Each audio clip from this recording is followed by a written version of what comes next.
Hello students, welcome back to my YouTube channel HR study centre. आज की video में हम आपके लिए लाए हैं, आपको पता है आपका जो पेपर है 4 मार्च को होगा, यानी कि कक्षा 12 का जो पेपर है रसायन विज्ञान, वो 4 तारीख को होगा, यानी 4 मार्च को आपको पेपर होगा। और 4 मार्च तक हम क्या पढ़ें कि केमिस्ट्री में अच्छे से अच्छे नंबर आ जाएं। अगर केमिस्ट्री में कुछ नहीं पढ़ा है, डोंट वेरी, इस वीडियो में हम आपके लिए वो क्वेश्चन लाए हैं जो पेपर में 100% पूछे ही जाएंगे। तो वीडियो को स्किप ना करें और वीडियो को पूरा देखें और इसको पूरा कवर कर लें। और 4 दिन, वो मतलब 3 दिन है आपके पास, 3 दिन में इन क्वेश्चन को रटिए या समझिए या कुछ भी करिए, आई डोंट माइंड। तो आपको ये तैयार करना है। अगर पेपर में अच्छे नंबर लाने हैं तो इन चीज़ों को तैयार करना ज़रूरी है। तो चलिए वीडियो स्टार्ट करते हैं, देख लेते हैं कौन कौन से क्वेश्चन है और क्या क्या करना है आपको।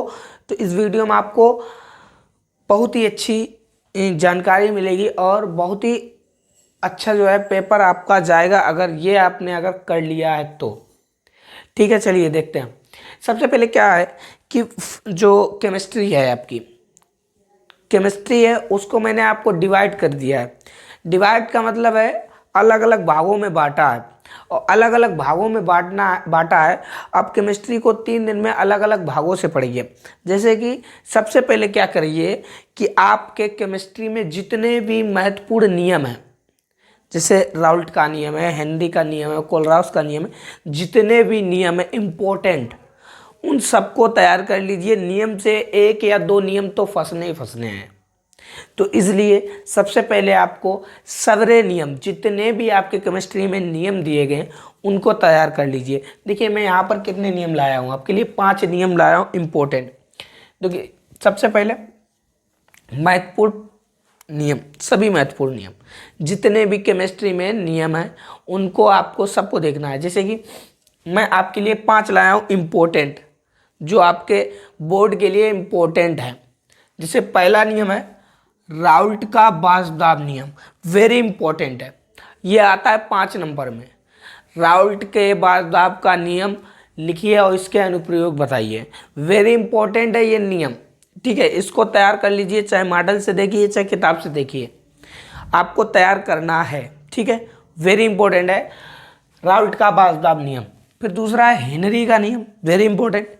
हेनरी का नियम क्या है, इसकी सीमाएं क्या है, ठीक है, इसकी शर्तें क्या, ये जो वेरी इंपॉर्टेंट है। जितने भी नियम, मैं 5 नियम लाया हूँ आपके लिए, ज़्यादा नियम नहीं लाया हूँ, केवल 5 नियम लाया हूँ। ये 5 नियम आपको पेपर में 2 या 3 नियम आपको देखने के मिलेंगे। कम से कम आते हैं 5 नंबर के, आते हैं 4 नंबर के, आते हैं 3 नंबर में भी कभी कदार पूछ लेता है। तो ये इन्हें स्किप ना करें, वेरी इंपॉर्टेंट है, इनको देखना जरूर, ठीक है। तो हेनरी का नियम हो गया, वेरी इंपॉर्टेंट, इसकी सीमाएं वगैरह जितना भी है पूरा नियम पढ़ना है, ठीक है। फिर है अगला कोलराउस का नियम। कोलराउस का नियम तो 100% पूछा जाएगा, 100%। 7 सेट बनते हैं आपके यूपी बोर्ड में, किसी ना किसी सेट में आपको मिलेगा, ठीक है। तो इसलिए कोलराउस का नियम जो है इसे तैयार कर लीजिए, और इसके जो अनुप्रयोग होते हैं वो भी तैयार करना है। कि केवल इसकी थ्योरी है वो नहीं पढ़ना है, ऑल टोटल चीज़ पढ़ना है, ठीक है। अगर आपने एक भी चीज़ छोड़ दी तो पेपर में आपके नंबर कट जाएंगे, तो ऐसी गलती ना करना। आपको सभी चीज़ें जो है सभी को क्लियर कर लेना है, ठीक है। तो कोलराउस का नियम हो गया। अगला है हार्डी सुलझे नियम। हार्डी सुलझे नियम क्या है, ये भी आपको ध्यान रखना है, वेरी इंपॉर्टेंट है। कभी कदार जो है 2 या 3 नंबर में पूछ लिया जाता है, ठीक है, मोस्टली। और फैराडे का विद्युत अपघटन नियम, फैराडे का विद्युत अपघटन नियम क्या है उसके बारे में। तो फैराडे का विद्युत अपघटन नियम ये भी वेरी इंपॉर्टेंट है, किसी ना किसी सेट में आ सकता है, तो ध्यान रखें। इन 5 नियम को आपको तैयार कर लेना है। ये 5 नियम आपके पेपर में मिलेंगे ही मिलेंगे, 5 नहीं तो इनमें से 2 या 3 नियम तो आपके पेपर में मिलना ही मिलना है, ठीक है। अगली बात, अब देखिए महत्वपूर्ण टिप्पणियां। कुछ टिप्पणियां हैं जो आपके रसायन विज्ञान में कम से कम 5 या 6 नंबर के दिलाती हैं। 2 या 3 टिप्पणियां जो है हर साल पूछी जाती हैं। तो कुछ महत्वपूर्ण टिप्पणियां मैं आपके लिए लाया हूं, इनको जरूर तैयार कर लीजिए। जैसे पहला है टिंडल प्रभाव। टिंडल प्रभाव वेरी इंपॉर्टेंट है, हर साल पूछी जाती है, हर एक सेट में है। 7 सेट में से कम 5 सेट में टिंडल प्रभाव पूछा गया था कि टिंडल प्रभाव क्या है। तो मैं आपको थोड़ा बहुत बताता चलता हूं कि टिंडल प्रभाव क्या है। देखिए क्या होता है कि किसी कोलाइडी विलेन को लेते हैं और किसी बंद अंधेरे कमरे में रख देते हैं। वो कमरा अंधेरा होना चाहिए और फिर उस कोलाइडी विलेन में क्या करते हैं कि प्रकाश की किरण गुजारते हैं। प्रकाश की किरण गुजारते हैं तो प्रकाश के लंबवत देखने पर हमें उस कोलाइडी विलेन में एक शंकु जैसी आकृति दिखाई देती है। एक शंकु जैसी आकृति दिखाई देती है। इसी घटना को हम टिंडल प्रभाव के नाम से जानते हैं। ठीक है, टिंडल प्रभाव। आमतौर पे आपने क्या देखा है कि बंद कमरे में छोटी सी लाइट निकल रही है, उसमें बहुत से कण घूमते रहते हैं। ये भी टिंडल प्रभाव की ही घटना है। ठीक है, तो टिंडल प्रभाव क्या है, वेरी इंपॉर्टेंट। फिर है ब्राउनी गति, ये भी हर साल पूछी जाती है। ब्राउनी गति क्या होता है? ब्राउनी गति, देखिए ब्राउनी गति क्या होता है कि कोलाइडी विलेन होता है और कोलाइडी विलेन के कोलाइडी कण होंगे, आपको तो पता है। तो कोलाइडी विलेन के जो कोलाइडी कण होते हैं वो टेढ़ी मेढ़ी गति करते रहते हैं। ब्राउनी गति में कोलाइडी विलेन के कोलाइडी कण टेढ़ी मेढ़ी गति करते रहते हैं। इसी घटना को या इसी गति को ब्राउनी गति कहते हैं। ठीक है, तो ये हो जाएगा ब्राउनी गति। ठीक है, और ये क्यों होती है? क्योंकि कोलाइडी विलेन के जो कण होते हैं आपस में टकराते रहते हैं, उनकी टक्कर होती रहती है, इसलिए ये गति होती है। अगला वैद्युत कण संचलन, वेरी इंपॉर्टेंट है। वैद्युत कण संचलन क्या होता है कि वैद्युत कण संचलन, चलिए मैं आपको थोड़ा सा बता देता हूँ वैद्युत कण संचलन के बारे में। क्या होता है कि कोलाइडी विलेन लिया कोई आपने, उसमें 2 इलेक्ट्रोड विपरीत इलेक्ट्रोडों को रखा। विपरीत इलेक्ट्रोडों का मतलब होता है एक इलेक्ट्रोड धन होना चाहिए, एक इलेक्ट्रोड ऋण होना चाहिए, यानी कि पॉजिटिव और निगेटिव होना चाहिए। और उन दोनों इलेक्ट्रोडों को क्या किया आपने, कोलाइडी विलेन में रख दिया। तो जो कोलाइडी विलेन के कण होते हैं वो विपरीत गति करते हैं। जैसे कोलाइडी विलेन के जो धन वाले जो कण होते हैं वो ऋण की ओर जाएंगे, यानी कि पॉजिटिव वाले जो कण होते हैं वो निगेटिव की ओर जाएंगे, और निगेटिव वाले जो कण होते हैं वो पॉजिटिव की ओर जाते हैं, यानी कि वो विपरीत गति करते हैं, विपरीत दिशा में गति करते हैं। और इसी घटना को हम कह देते हैं वैद्युत कण संचलन। वैद्युत कण संचलन वेरी इंपॉर्टेंट है। चलिए वीडियो ज़्यादा लंबा नहीं करते हैं, आपको जल्दी जल्दी बता देते हैं। ठीक है, आप अपना ध्यान रखें, ये चीज़ जो है पढ़ी हुई होनी चाहिए आपकी। ठीक है, अगला है स्कंदन। स्कंदन को भी आप अनदेखा नहीं कर सकते हैं। ठीक है, वेरी इंपॉर्टेंट है, अनदेखा नहीं कर सकते हैं इसको। अपवन, अपवन भी वेरी इंपॉर्टेंट होती है। ठीक है, क्या होता है अपवन?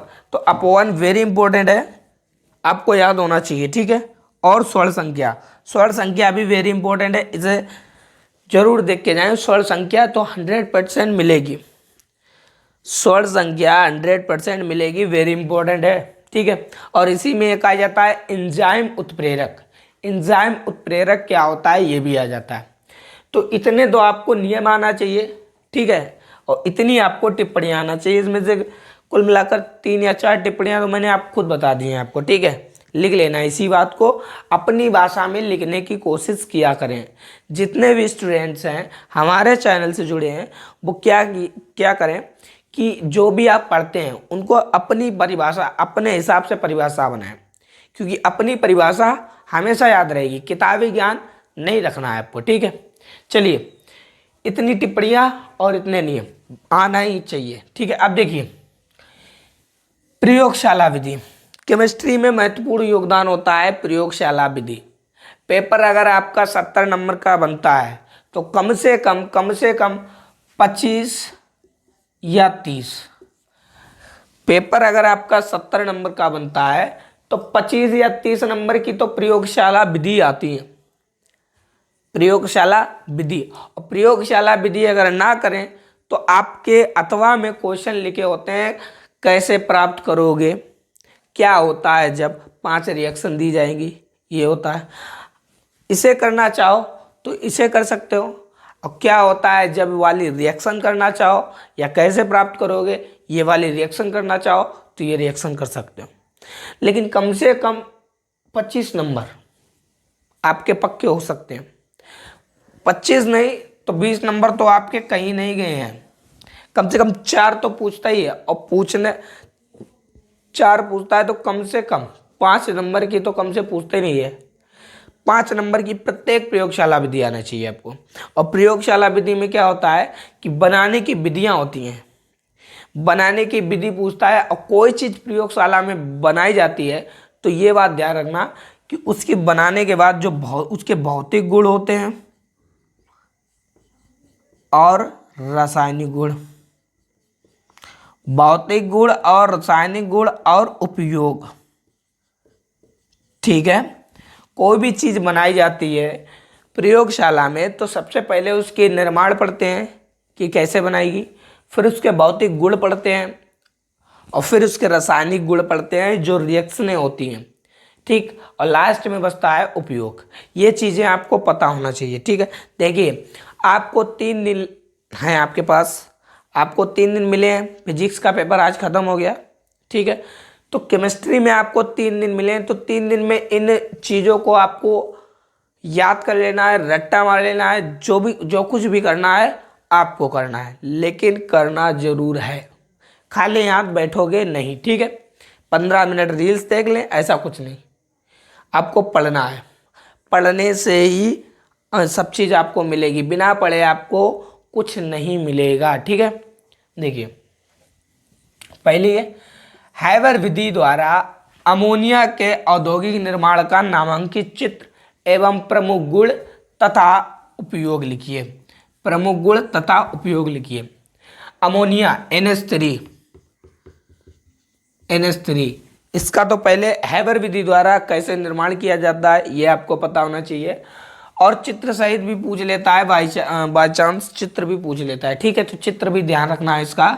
और इसके जो प्रमुख गुण होते हैं, भौतिक गुण है, रासायनिक गुण है, कोई भी पूछ ले तो जो प्रमुख गुण है वो पता होना चाहिए। और अमोनिया के जो कुछ भी 2-4 उपयोग होते हैं वो आपको पता होना चाहिए कि अमोनिया का उपयोग कहाँ कहाँ होता है, ठीक है। अगली बात करते हैं डीकन विधि। डीकन विधि द्वारा क्लोरीन का निर्माण Cl2, क्लोरीन आपको पता होना चाहिए। क्लोरीन का निर्माण कैसे किया जाता है? डीकन विधि द्वारा, ठीक है, डीकन विधि द्वारा। और औद्योगिक निर्माण, इसका चित्र भी आपको आना चाहिए। और इसकी जो अभिक्रियाएं होती हैं यानी कि रासायनिक गुण होते हैं वो आपको पता होना चाहिए। और उपयोग, कहीं से उपयोग पूछ ले या कहीं से रासायनिक गुण पूछ लिए तो आपको चारों ओर से पता होना चाहिए उस बारे में जो आपसे पूछी जाएगी, ठीक है। ये बहुत ही ज़्यादा इम्पोर्टेंट है। अगर इस वीडियो को आपने स्किप कर दिया तो केमिस्ट्री में अच्छे नंबर लाने की तो आपकी कोई संभावना ही नहीं है। अगर ये वीडियो पूरी देखी है तो पूरी केमिस्ट्री आज की वीडियो में, चाहे वाले वीडियो 25-30 मिनट की हो जाए, लेकिन पूरी जो केमिस्ट्री है वो पूरी केमिस्ट्री एक ही वीडियो में आपको मिल जाएगी। इसलिए कहता हूँ वीडियो को स्किप मत करें, पूरा वीडियो देखें और सब तैयार कर लें, ठीक है। इससे ज़्यादा कुछ नहीं आएगा पेपर में, ठीक है। ठीक है, चलिए तीसरी विधि, तीसरी प्रयोगशाला विधि है ओस्टवाल्ड विधि द्वारा नाइट्रिक अम्ल। नाइट्रिक अम्ल आपका पता है HNO3, उसकी जो विधि है निर्माण की वो पता होना चाहिए। और उसकी जो अपक्रियाएं हैं, भौतिक गुण यानी कि रासायनिक गुण, ठीक, और उपयोग, ये आना चाहिए, वेरी इंपॉर्टेंट है, ठीक है। चौथी प्रयोगशाला विधि है क्लोरोबेंजीन, वेरी इंपॉर्टेंट। क्लोरोबेंजीन बनाने की विधि का वर्णन कीजिए, भौतिक और रासायनिक गुण भी बताइए एवं उपयोग बताइए। भौतिक गुण, रासायनिक गुण एवं उपयोग, तीनों चीज़ें आना चाहिए, तभी आपको नंबर मिलेंगे अच्छे, ठीक है। जो कुछ भी पूछा जाए वही बताना है। भौतिक गुण पूछा है तो भौतिक गुण बताना है, रासायनिक गुण पूछा है तो रासायनिक गुण बताना है। बताना आपको वही है जो आपसे पूछे, ठीक। और पांचवी प्रयोगशाला विधि है डाई एथिल ईथर बनाने की प्रयोगशाला विधि। Diethyl ether very important है।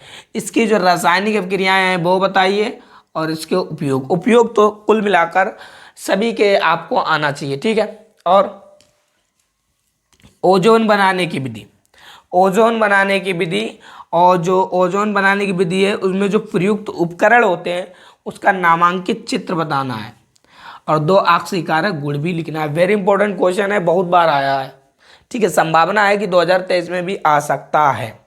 और लास्ट है क्लोरोफॉर्म बनाने की विधि। क्लोरोफॉर्म बनाने की विधि का चित्र बताइए, उपयोग एवं गुण बताइए, ठीक है।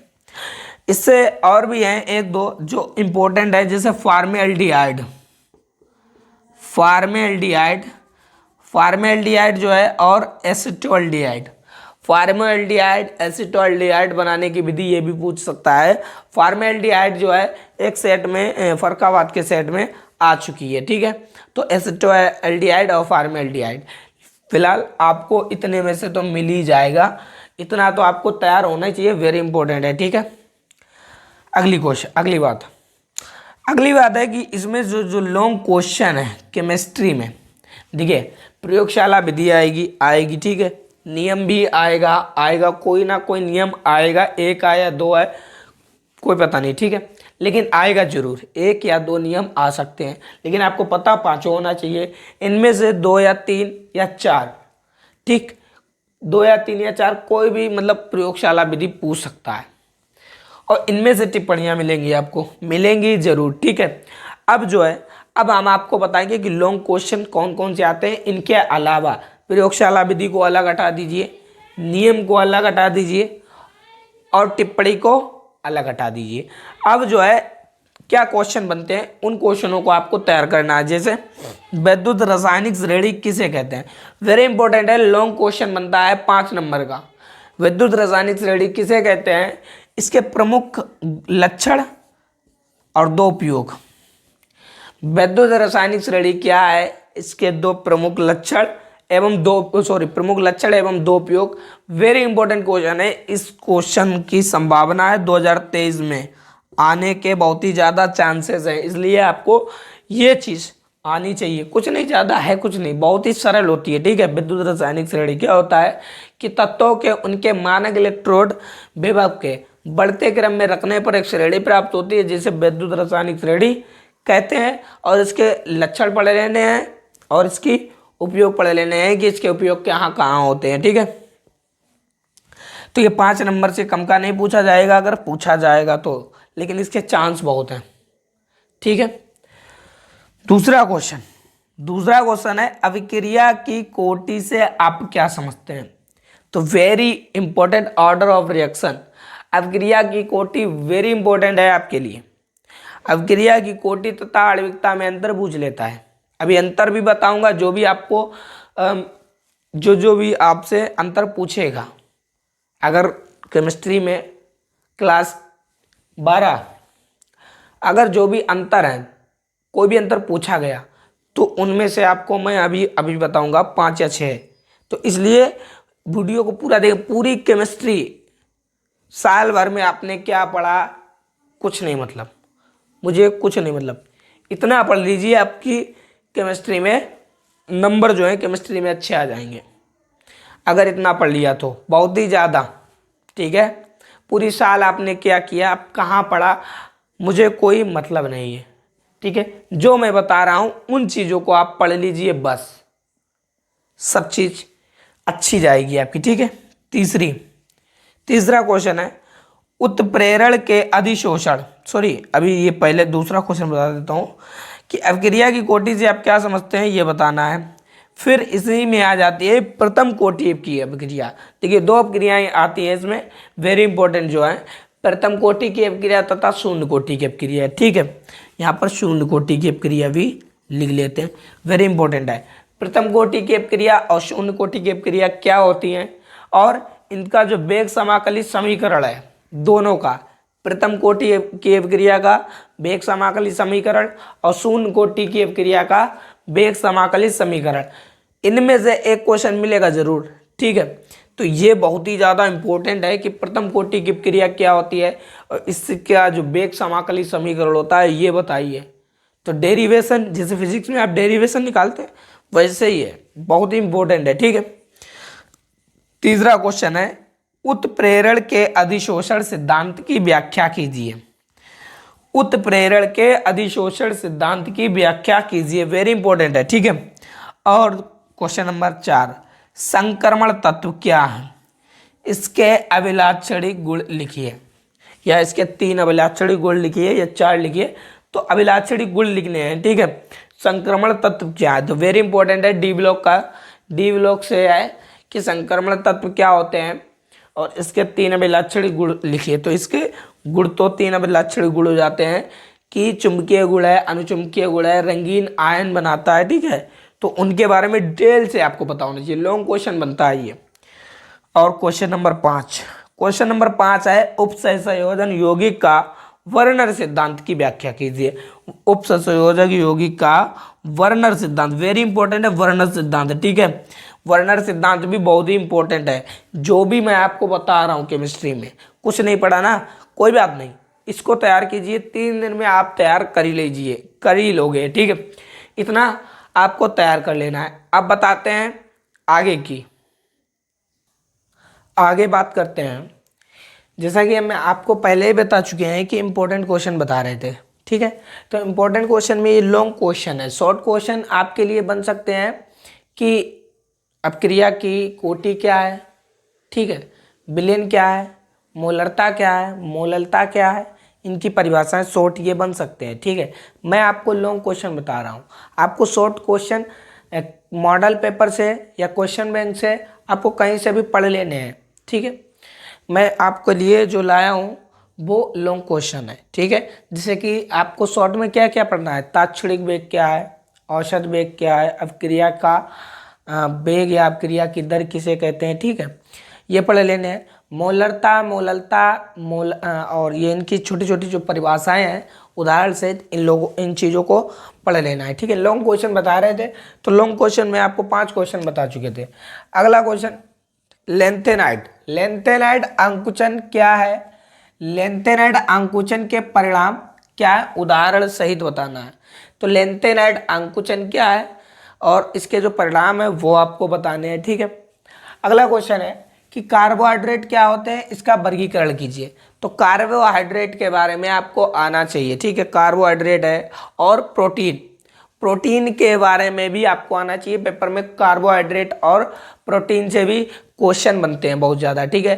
तो कार्बोहाइड्रेट क्या होते हैं, इसका वर्गीकरण कीजिए, और प्रोटीन की द्वितीयक संरचनाएं पूछ लेता है, ठीक है, ऐसे क्वेश्चन पूछ लेता है।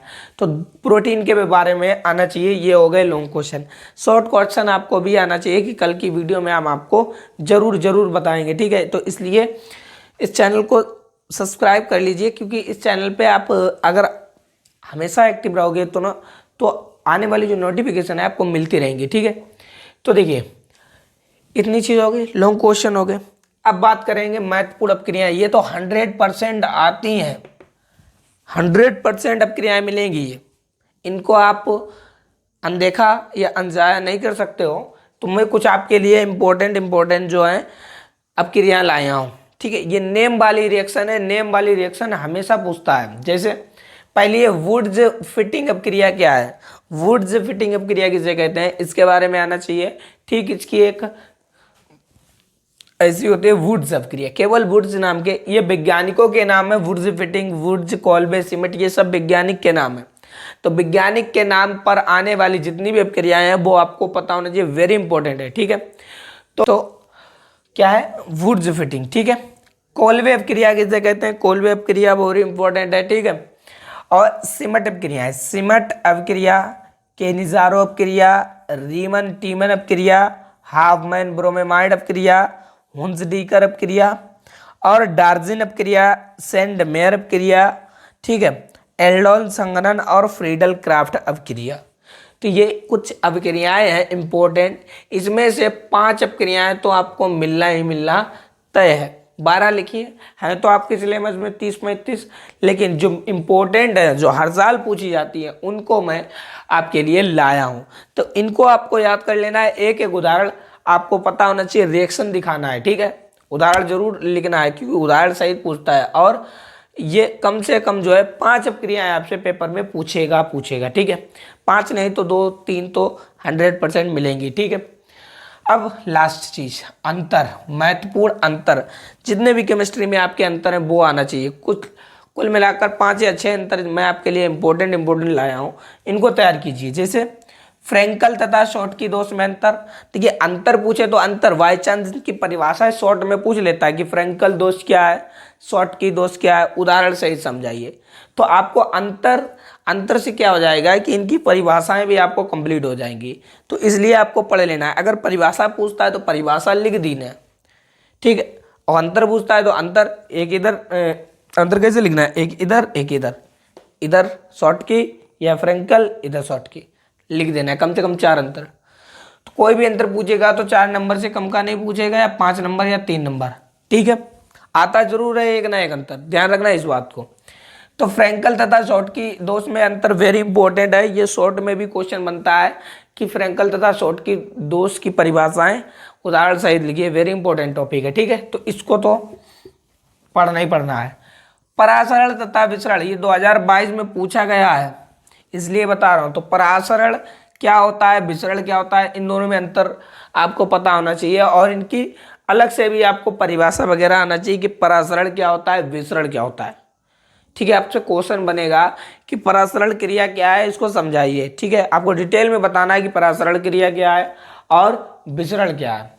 भौतिक तथा रासायनिक अधिशोषण में अंतर, भौतिक तथा रासायनिक अधिशोषण में अंतर आपको बताना है, ठीक है।